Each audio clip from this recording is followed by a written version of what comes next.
And we begin in Tifton, Georgia, where recently members of various state commodity groups got together for the Georgia Farm Bureau's annual commodity conference. It's a chance for farmers from across the state to talk about the challenges their individual farms are facing and to get an update on the industry and the latest research. The kickoff to the Georgia Farm Bureau policy development process got underway at the 37th Annual State Commodity Conference. GFB First Vice President Robert Fountain told us the process always makes Farm Bureau a strong grassroots organization. But it's an opportunity to come together for all of the groups from the different parts of the state that are on each committee to come together and hear the same thing, because now they're going to turn around and they're going to talk about how this relates to the policy development process, which is so important to Farm Bureau. Dr. Joe West, Assistant Dean of the UGA Tifton campus, said he's proud the university has a chance to welcome producers that represent the state's #1 industry in 20 different areas. Georgia Farm Bureau obviously has a commitment to agriculture, that goes without saying, but with 20 different commodity groups, that signifies to us that those 20 commodities are very important.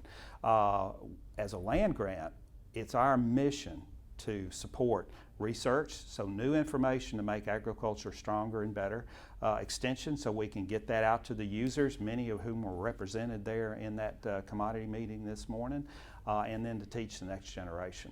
A number of speakers addressed the attendees this year, including AFBF's Executive Director of Public Policy, Dale Moore.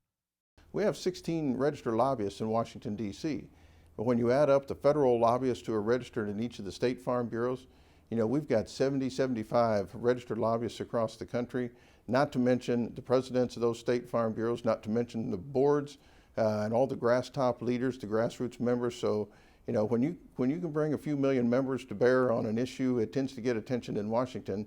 And while I enjoy getting compliments for what we have accomplished, nothing happens without our grassroots members weighing in and letting their representative, letting their senators know, this is what I told my folks in Washington to be working on, and you better be paying attention. As we mentioned last week on the program, this year's commodity award went to former State Senator Ross Tollison.